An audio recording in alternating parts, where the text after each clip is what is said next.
দীর্ঘ সময় চুপ করে থাকার বিষয়টা তোমার উপর অবধারিত করে নাও, কারণ এই কাজের মধ্য দিয়ে শয়তান বিতাড়িত হয়ে যায়।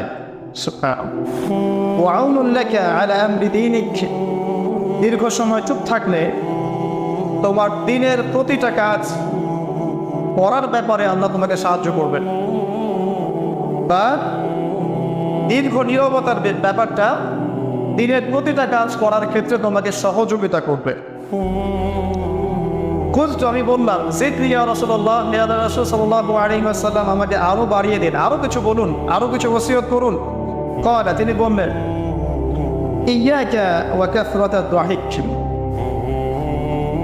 সাবধান থাকবে, বেশি বেশি হাসবে না,